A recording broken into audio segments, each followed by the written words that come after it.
राहु और केतु ये आपके कुंडली में दो ऐसे नाम हैं जिनके नाम से भी लोग डरते हैं। जब भी कोई मूवमेंट होती है राहु और केतु की तो एक अलर्ट साइन आ जाता है कि भाई अब क्या होने वाला है हमारी लाइफ में।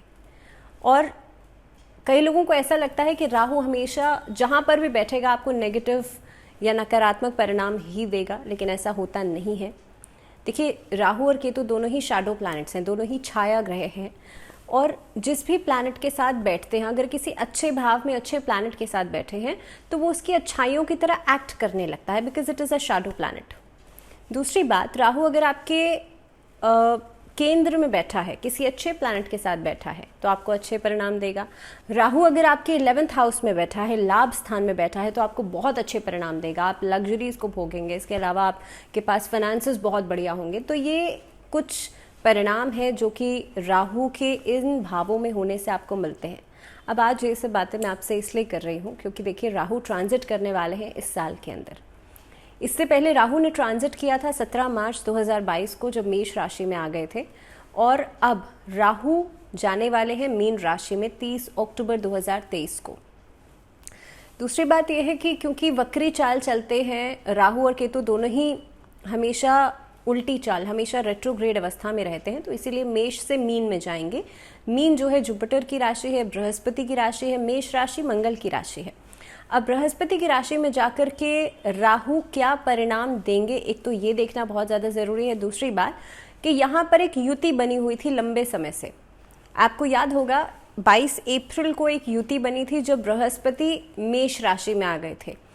तो राहु और बृहस्पति की युति बन गई थी मेष राशि के अंदर, जिसे गुरु चांडाल योग का निर्माण हुआ था। गुरु चांडाल योग हम इसे कहते हैं, जो कि एक तरीके से देखा जाए तो बहुत ऑस्पिशियस नहीं माना जाता, बहुत अच्छा नहीं माना जाता ये योग। लेकिन अब ये गुरु चांडाल योग खत्म होकर के राहु बढ़ेंगे आगे, दैट मीन्स स्पीड से, और राहु जाएंगे मेष राशि से मीन राशि में। अब इसका क्या परिणाम रहेगा? तो राहु किसी भी एक राशि में देखिए 1.5 वर्ष तक रहते हैं। अब लगभग 1.5 वर्ष के बाद राहु ट्रांजिट कर रहे हैं। 30 अक्टूबर 2023 को गुरु चांडाल योग का निर्माण जो हुआ था 22 अप्रैल को, वो खत्म होकर के अब राहु अलग राशि में जा रहे हैं। तो इसके क्या कुछ परिणाम आप सबको मिलेंगे, हम राशि दर राशि बात करने वाले हैं इस वीडियो के अंदर। So stay tune till the end, क्योंकि हम हर राशि के बाद I will give you remedies कि क्या रेमेडीज़ आप कर सकते हैं अगर आपके जीवन पर इसका नकारात्मक परिणाम मिल रहा है तो। और दूसरी बात, एक छोटी सी चीज़ और मैं क्लैरिफाई करना चाहती हूँ यहाँ पे। देखिए, कई बार लोग, जब भी हम ट्रांजिट्स की बात करते हैं, जब भी कोई राशि परिवर्तन करता है कोई ग्रह, तो लोग सोचते हैं भाई मेरी तो पूरी लाइफ इससे इफेक्ट होने वाली है। ऐसा कभी नहीं होता है। कोई भी राशि जब कोई भी ग्रह जब राशि परिवर्तन कर रहा है तो वो आपके अलग अलग हाउसेस में ट्रैवल कर रहा है। दैट मीन्स अगर आपके 7th हाउस में ट्रैवल कर रहा है तो सिर्फ आपका पार्टनरशिप और आपका स्पाउस के साथ रिलेशनशिप वो इफेक्ट होगा, आपकी पूरी जिंदगी इससे इफेक्ट नहीं होने वाली है। सो प्रोबेबली जो आपके लिए प्रेडिक्शंस की जाती हैं वो उसमें एक्यूरेसी बढ़ जाती है ट्रांजिट्स वाली वीडियोस के अंदर। एंड मेजरली यहाँ पर क्योंकि हाउसेस के अलग अलग हाउसेस के ऊपर दृष्टि पड़ती है तो उसके लिहाज से प्रेडिक्शंस की जाती हैं। सो डोंट वरी कि भाई मेरे तो इससे पूरी ज़िंदगी इफेक्ट होने वाली है, ऐसा कभी नहीं होता है। अब सबसे पहले शुरुआत करते हैं मेष राशि की। तो मेष राशि से ही यहाँ पर देखिए, जो राहु हैं वो निकलने वाले हैं और मीन राशि में जाने वाले हैं। इस राशि के जातकों के लिए खास तौर पर देखिए द्वादश भाव, जिसे व्यय भाव भी कहा जाता है, ये काफ़ी हद तक देखा जाएगा। और इस अवधि में आप देखेंगे यात्रा कराने वाले खर्चे आपके लिए बढ़ जाएंगे फ्रॉम अक्टूबर ऑनवर्ड्स। और आई वुड से बिकॉज 30 अक्टूबर को ट्रांजिट हो रहा है तो लेट्स से नवंबर से हम स्टार्ट करेंगे। तो लगभग इस समय से आपके जो ट्रैवल प्लान्स हैं वो अचानक से बनने शुरू हो जाएंगे, ट्रैवल प्लान्स के ऊपर खर्चे होना शुरू हो जाएंगे। इस अवधि में आपको कोशिश ये करनी चाहिए, आप पहली बात तो बहुत जल्दी चेंज करने से बचेंगे। चाहे वो नौकरी हो, चाहे वो बिजनेस हो, चाहे किसी भी तरीके का कोई भी चीज़, कोई भी कार्य हो, बदलाव करने से बचिएगा। बिकॉज जब राहु ट्रांजिट कर रहे हैं, आपकी राशि से निकल रहे हैं, तो there will be a major shift. और खासतौर पे आपके लग्न में बैठे हुए थे, आपके तो मेजरली मेष राशि वाले लोगों के तो सेंटर में बैठे हुए थे, तो यहाँ पर देखिए चीज़ें काफ़ी हद तक बदलाव अगर आप खुद भी लेकर के आएंगे तो वो बहुत जल्दी एडजस्टमेंट प्रॉब्लम्स क्रिएट करेगा ही करेगा। तो पहली बात तो आप एक तो बदलाव करने से बचेगा। दूसरी चीज़, अननेसेसरी खर्चे अगर ट्रैवलिंग के ऊपर हो रहे हैं तो बहुत सोच समझ के अपने बजट के अनुसार खर्चे को मैनेज कीजिएगा।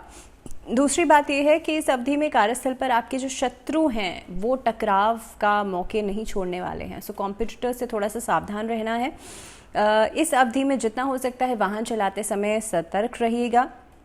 जहाँ पर भी आप निवेश कर रहे हैं वो सोच समझ करके कीजिएगा। और ख़ास तौर पर अगर मैं बात करूँ आपके लिए इस अवधि में फाइनेंसेस कैसे रहने वाले हैं, तो जैसे मैंने कहा, देखिए खर्चे बढ़ रहे हैं, बट आफ्टर दिसंबर, आफ्टर लगभग 22 ऑफ दिसंबर आपके लिए सिचुएशंस ऐसी रहेंगी कि आपको नई अपॉर्चुनिटीज़ भी मिलेंगी कामकाज के लिए, और ख़ासतौर पे किसी के साथ जुड़ करके कार्य करने के लिए। So may be like after December there will be a good phase for you, but उससे पहले आपको फाइनेंसेस को मैनेज करना बहुत इंपॉर्टेंट रहेगा। इस अवधि के अंदर जितना हो सकता है राहु के मंत्रों का जाप जरूर करें। दूसरी बात यह है कि इस अवधि के अंदर ऋण मोचन मंगल स्तोत्र का पाठ जरूर कीजिएगा, मंगलवार और शनिवार 2 दिन। बात करेंगे वृषभ राशि, आप लोगों के लिए देखिए एकादश भाव इस अवधि में गोचर करेंगे राहु, और इस अवधि के अंदर खास तौर पे आपको बहुत ही बेहतरीन रिजल्ट्स देने वाले हैं, because this is the time जब आपका जो अधूरे काम थे वो पूरे होंगे। फाइनेंसेस आपके ऑल ऑफ अ सडन बहुत बढ़िया हो जाएंगे। इस अवधि में आपके जो शुभचिंतक हैं वो आपको सपोर्ट करेंगे, आपके सिबलिंग्स के साथ आपके रिलेशनशिप बहुत बढ़िया हो सकते हैं। जो लोग राजनीति में हैं, प्रोफेशनली पॉलिटिकल क्षेत्र में करियर बनाना चाहते हैं, आपकी प्रसिद्धि इस अवधि में बढ़ जाएगी, आपकी बातों की साख बढ़ेगी, एंड कहीं ना कहीं पे आपका जो एक ओवरऑल सामाजिक दायरा है वो बढ़ता हुआ नजर आएगा। इस अवधि के लिए खास तौर पे म्यूचुअल फंड, शेयर मार्केट, सट्टेबाजी, लॉटरी, इन सब चीज़ों में आपको पैसे से अचानक से ऑल ऑफ अ सडन फ़ायदा हो सकता है, बिकॉज राहु जब एकादश भाव में आते हैं ना तो अलग अलग सोर्सेज से पैसा दिलवा देते हैं। सो समहाउ इन सब चीज़ों से आपको फ़ायदा होगा। शेयर मार्केट में जो लोग इन्वेस्ट करते हैं बहुत ही बढ़िया मुनाफा दिखेगा उनको ऑल ऑफ अ सडन।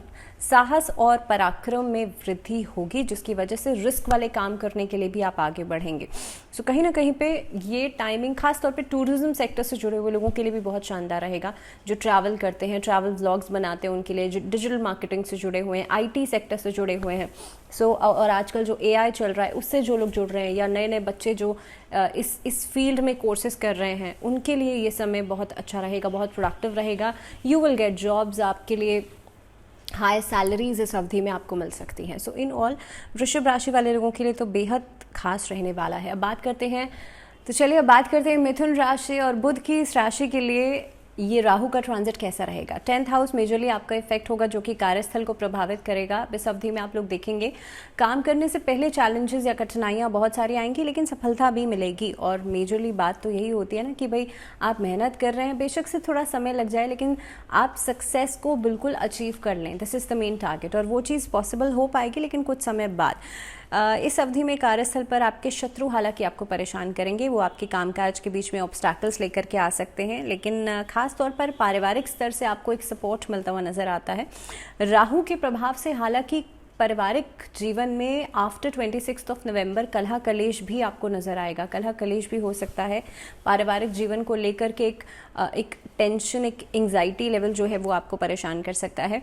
भाइयों से अगर वाद विवाद नहीं ही करें तो बेहतर है, क्योंकि प्रॉपर्टी को लेकर के इस अवधि में वाद विवाद बेहद से बढ़ सकते हैं, और ख़ास तौर पर पुराना कोई सौदा अगर अटका हुआ था तो वो चीज़ें भी आगे एक्सटेंड हो सकती हैं, वो चीज़ें भी आगे खिंच सकती हैं।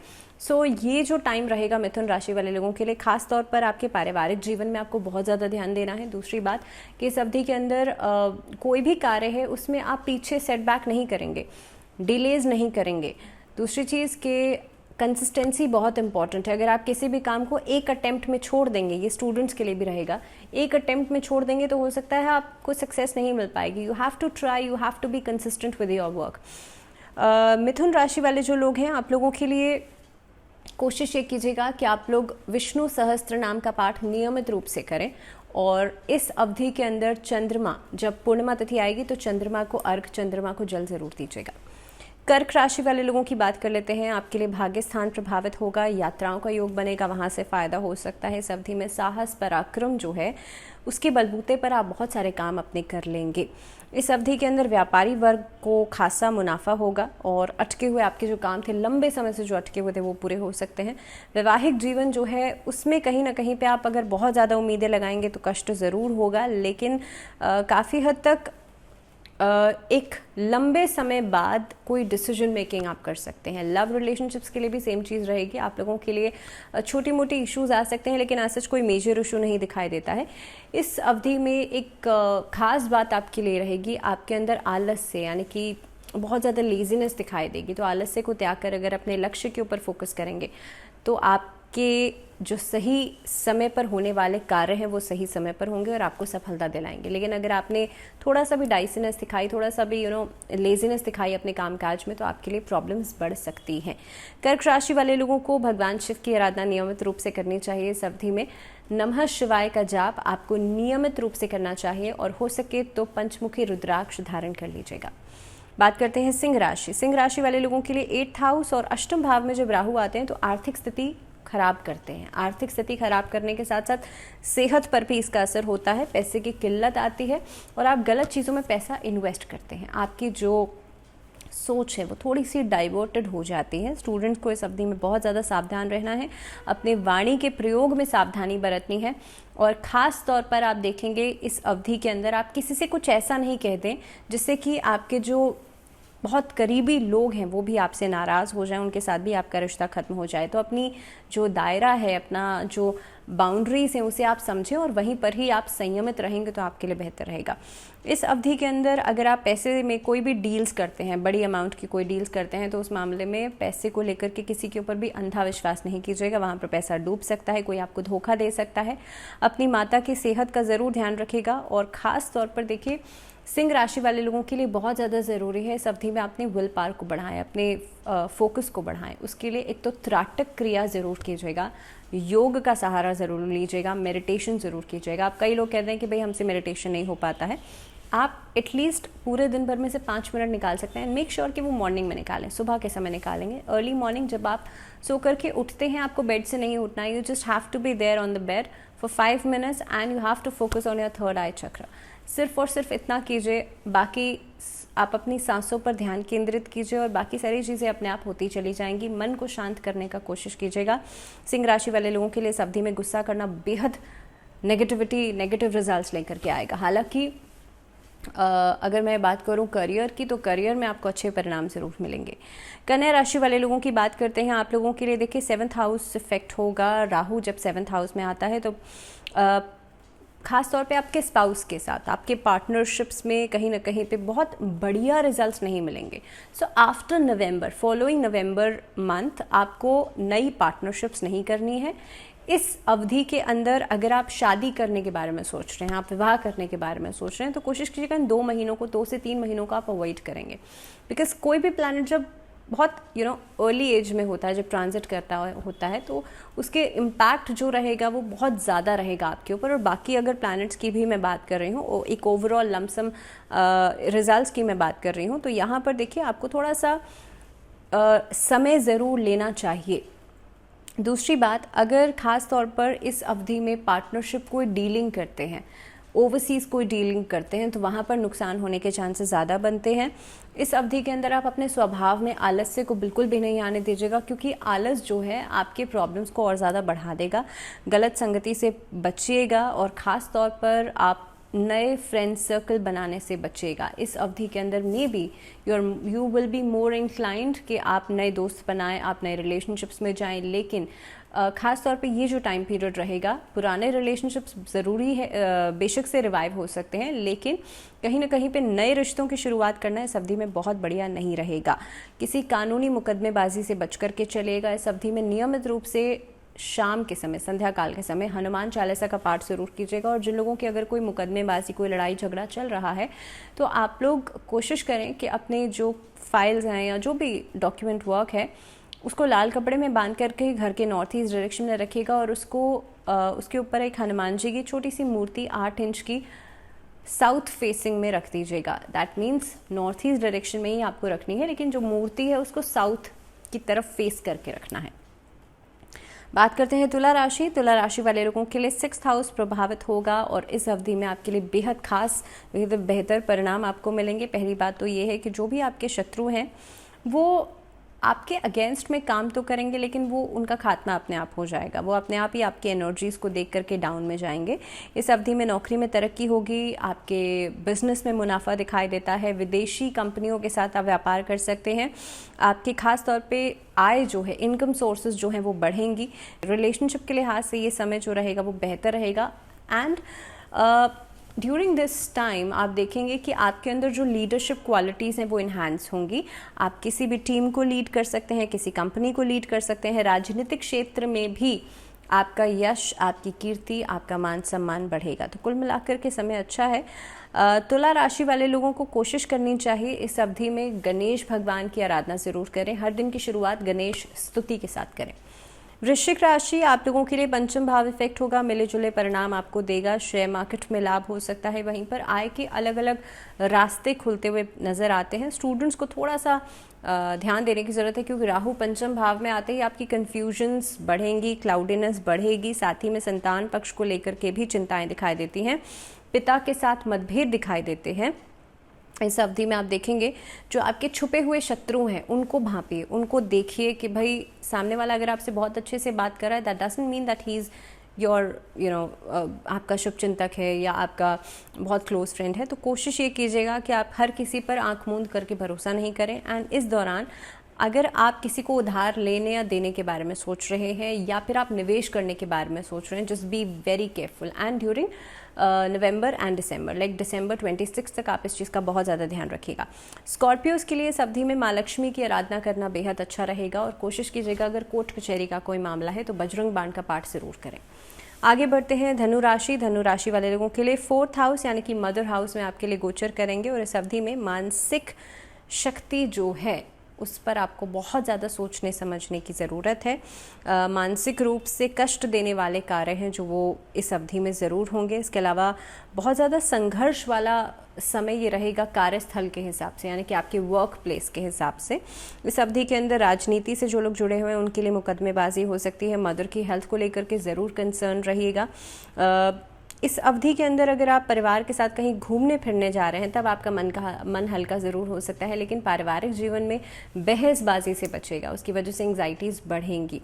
इस अवधि के अंदर लैवेंडर एसेंस या फिर रोजमेरी एसेंस दोनों में से किसी का भी आप प्रयोग कर सकते हैं। भगवान श्री कृष्ण की आराधना नियमित रूप से ज़रूर कीजिएगा। मकर राशि वाले लोगों की बात करते हैं। 3rd हाउस में आपके लिए गोचर करेंगे। इस अवधि के अंदर सफलता आपको मिलेगी। देखिए मैंने कहा था राहु जब 3rd हाउस में आते हैं तो उच्च के हो जाते हैं, एकादश भाव में आते हैं तो बहुत अच्छे रिजल्ट्स देते हैं। तो पारिवारिक जीवन के लिहाज से इस समय बहुत खास रहेगा। पैसों के लिहाज से पैसा आएगा भी, आप इन्वेस्ट भी करेंगे, नया बिजनेस की शुरुआत कर सकते हैं, नई नौकरी की शुरुआत कर सकते हैं। अपने गुरु और पिता के साथ आपके रिश्ते जो है वो बेहतर होते हुए नजर आते हैं और वहाँ से कुछ सीखने के लिए मिलेगा। मुकदमेबाजी जो है वहाँ पर निर्णय आ सकते हैं और आपके पक्ष में रहेंगे। इस अवधि के अंदर नया कोई कार्य आप शुरू कर सकते हैं। अगर किसी से कोई बहसबाजी होती है तो जीत आपकी निश्चित दिखाई देती है। राजनीति के वर्ग से जुड़े हुए लोगों के लिए भी जनता का समर्थन आपको मिलेगा। तो इन ऑल समय बहुत अच्छा रहेगा मकर राशि वाले लोगों के लिए। अगर मैं बात करूं क्या रेमेडीज़ आप कर सकते हैं, क्या उपाय आप कर सकते हैं, तो देखिए इस अवधि में जो डॉग्स हैं, जो स्ट्रे डॉग्स हैं, उनको आप फीड नियमित रूप से ज़रूर करें। उनको कुछ भी आप फीड करें बट एटलीस्ट फीड दें। बात करते हैं अगली राशि कुंभ राशि। और कुंभ राशि वाले लोगों के लिए 2nd हाउस में गोचर करेंगे।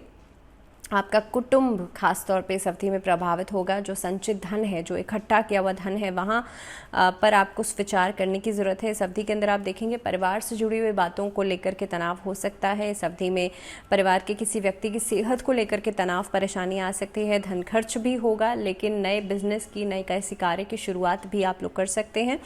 आर्थिक लेन देन में आपको पहली बात तो सावधानी बरतनी है और दूसरी चीज़ अगर कोई हेल्थ इशू आता है तो उसमें डॉक्टर की परामर्श किए बिना अपने आप से दवाइयाँ मत लीजिएगा, सेल्फ मेडिकेशन नहीं कीजिएगा। This is the overall thing for कुंभ राशि। और वैसे भी आप लोगों को देखिए इस अवधि के अंदर नए प्रॉस्पेक्ट्स, नए कुछ आयाम बनते हुए भी नज़र आते हैं। सो इन ऑल जैसे मैंने कहा कि ये सिर्फ एक राहु का इम्पैक्ट है जो मैं आपको बता रही हूँ, लेकिन बाकी सब चीज़ें जो है वो एज इट इज़ आपके लिए चलेंगी। ये कुछ सेक्टर्स हैं जहाँ पर आपको थोड़ा सा ज़्यादा फोकस करने की ज़रूरत है।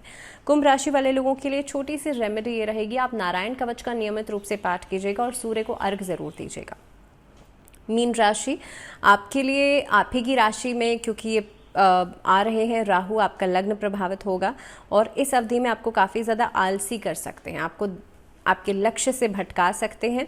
आपके सीनियर्स की तरफ से सहयोग आपको नहीं मिल पाएगा। किसी धार्मिक हालांकि यात्रा पर जाने का योग या मौका आपको मिलेगा, लेकिन काफ़ी हद तक कामों के लिए आप बहुत सारे बहाने या आलस्य जो है वो ज़रूर दिखाएंगे।